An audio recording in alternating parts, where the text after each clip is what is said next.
You know what, this last week it's been a reminder to me that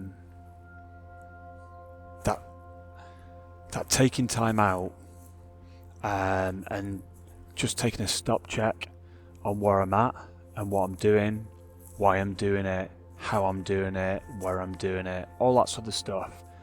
Taking a stop check to reflect on what's been, what I've achieved, how I feel about that, why I'm doing those things, how I feel about that, all that sort of stuff is really, really important for me, because sometimes the things that I know and I understand, I don't always practice those things. Or should I say, I do practice them, but sometimes they don't always go according to plan. And in those moments, I'm just reminded, hey, listen, I'm a human being. I don't always get it right. And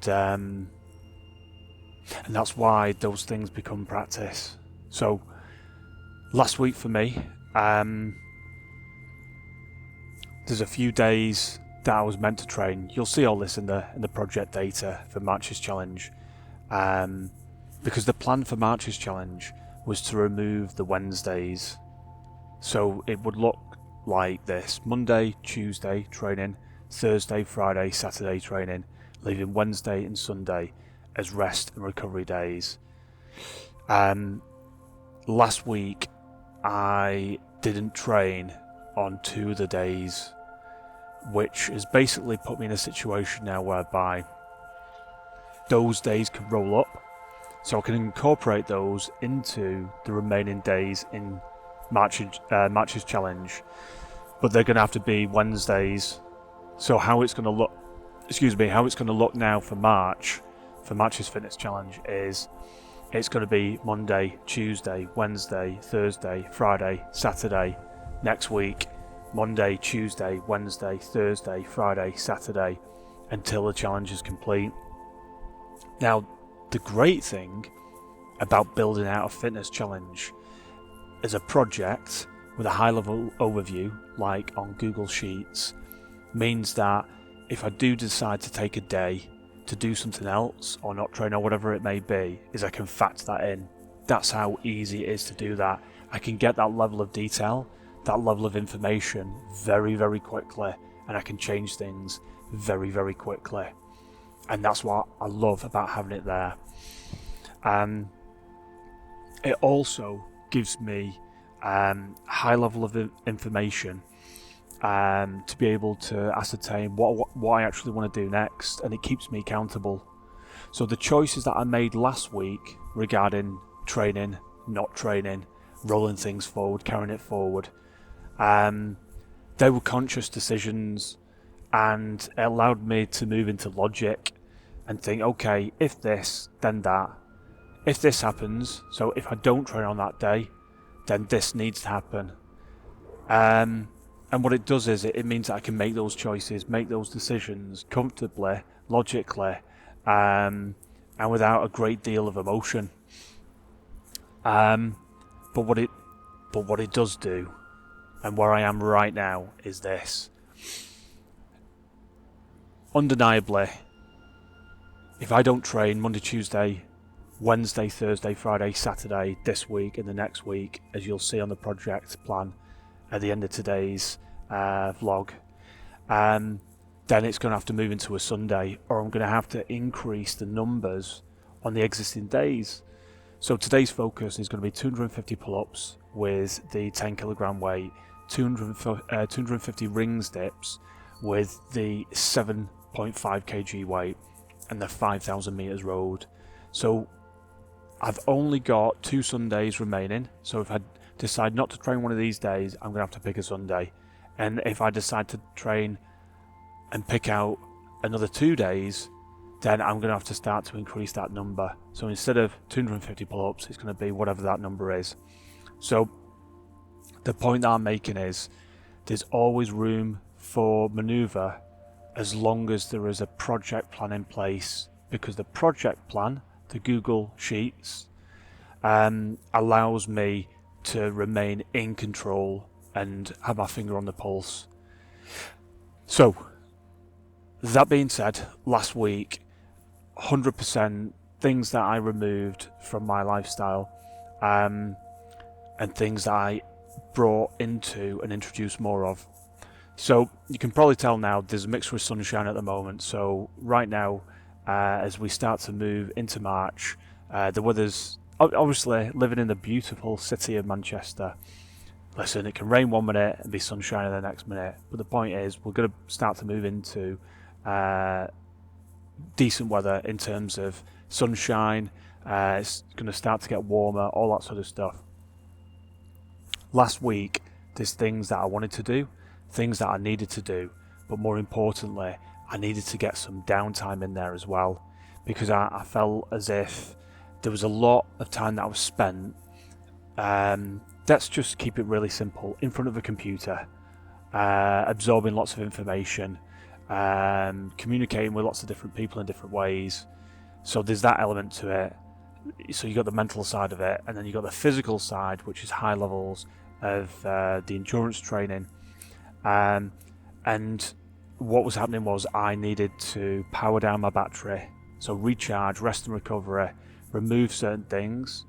So whether that's mental stimulation, so that could be reduce the level of information that I was absorbing and taking on board. That could be from screen time, that could be from absorbing information by listening to it, whatever it may be. I needed to dial down on my sensory and just take that time to remove certain things. So I did. There were certain days when I removed the phone, for example, because the phones aren't phones anymore, are they? We call them smartphones, but essentially what we've got in our on our person is a computer. We've got access to the internet. There's so many different things that we can do. There's so many different levels of mental stimulation that we can get from that. So what I'm talking about now, for example, is just removing that from the ability to be able to just check emails or just check on social media or whatever it may be. So by removing the phone, it just gave me that time to just really connect with myself in a different way.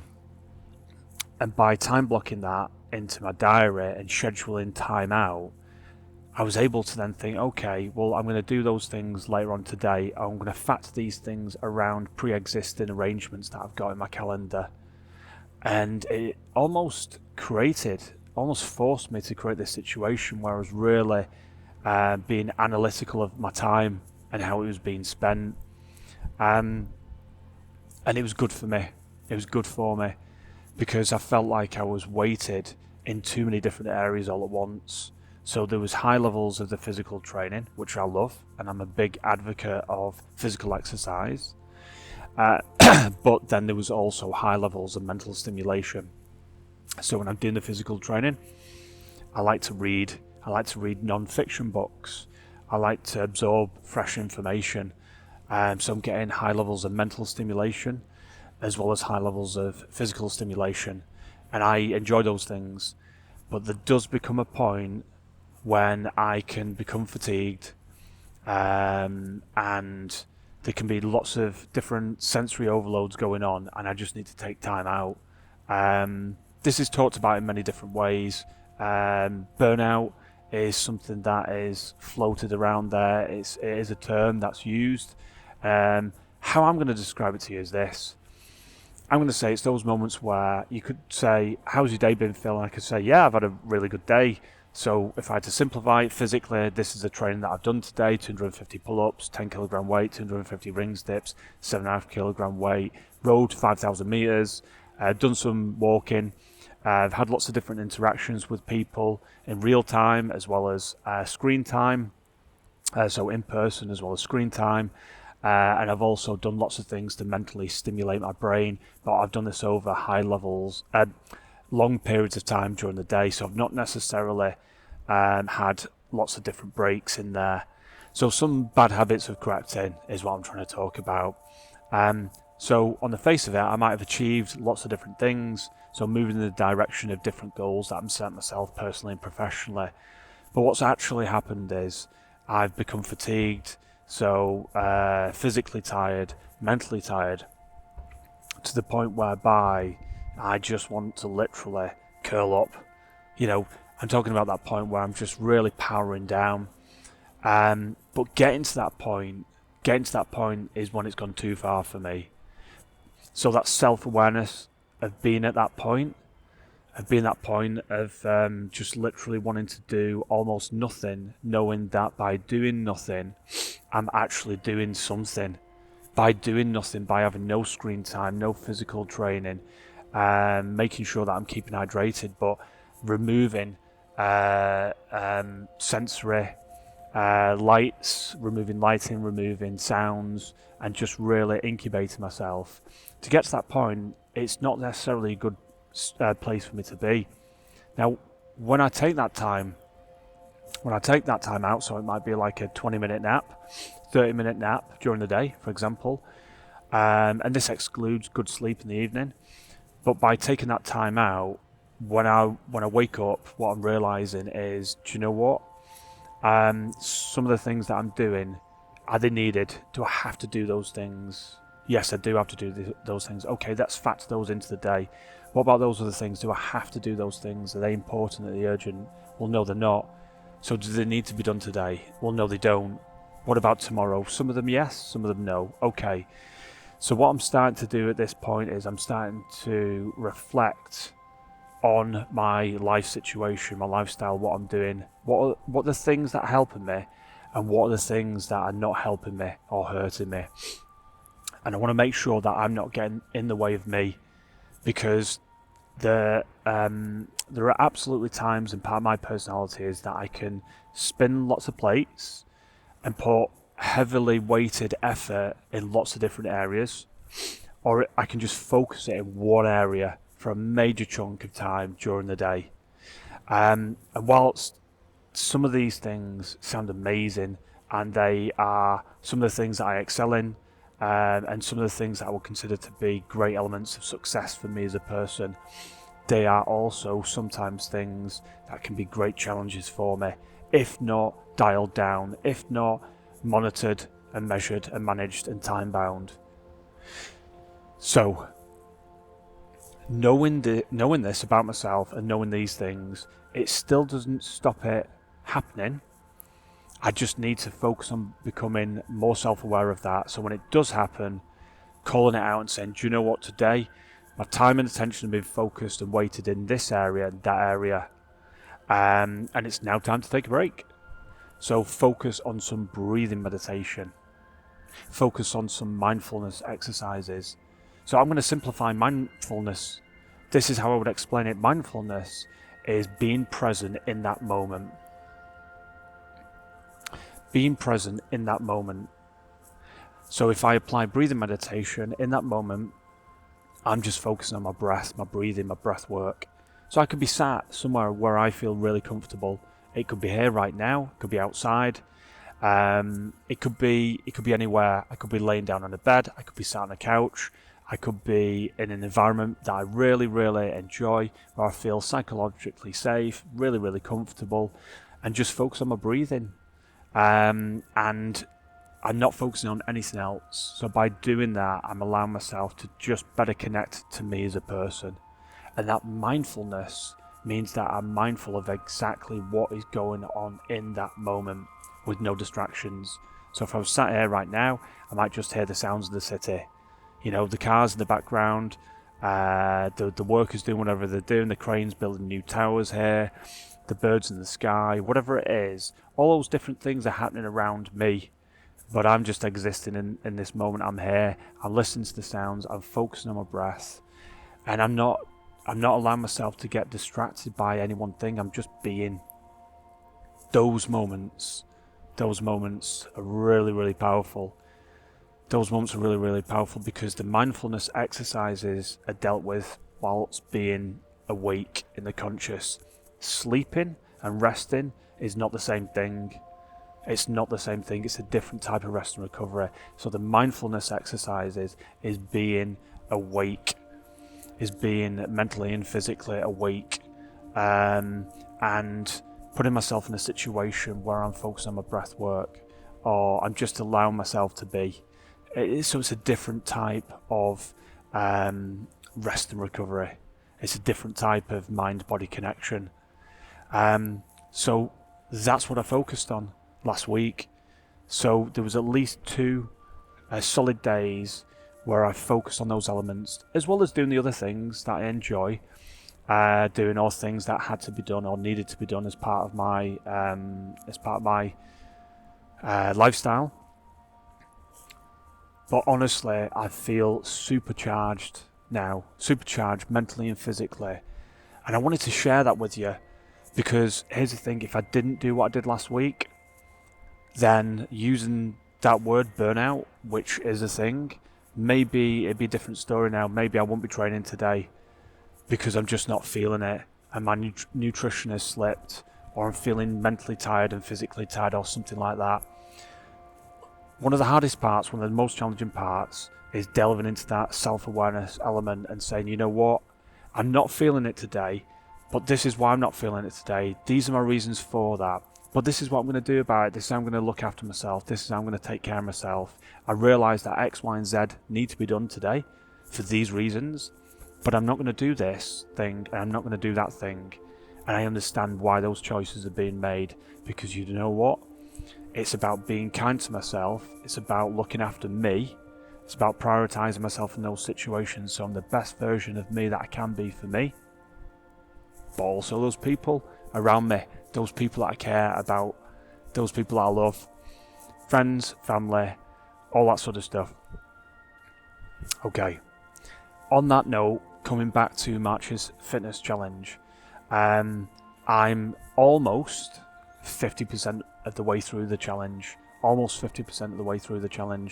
and you know what, it's moments like this that will keep that progress going, because I've got to be self-aware, I've got to be mindful of what I'm doing, so I can continually focus on my performance and keep that endurance where it needs to be at. So let's get on with today's session. Okay, let's get on with these weighted pull-ups.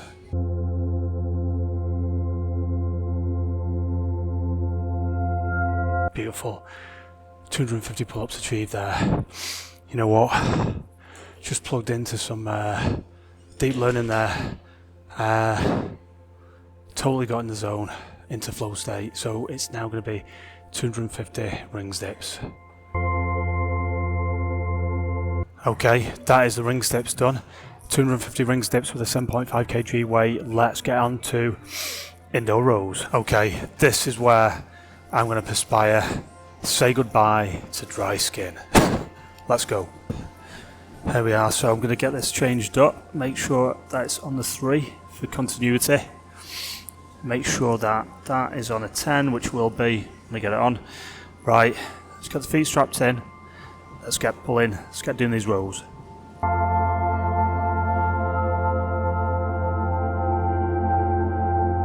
Okay, that'll do it. That'll certainly get the heart rate up. Look at me, I'm sweating. It's like Niagara Falls. Wow, that was really, really intense. Really intense. So I tried to keep the watts, bottom right hand corner, 140 and above. And at one point, I think I reached 210. Excuse me, and I tried to maintain that consistency of the 140. That didn't hit point until probably around about maybe 500 meters in from that point. So I started off pretty strong, pulling strong, getting around about the 200 mark, something like that. Then it naturally started to decrease and come down. And then once I started to get into my flow, my pattern, it was literally focusing on the watts, just trying to make sure that the 140 was the minimum that I would hit.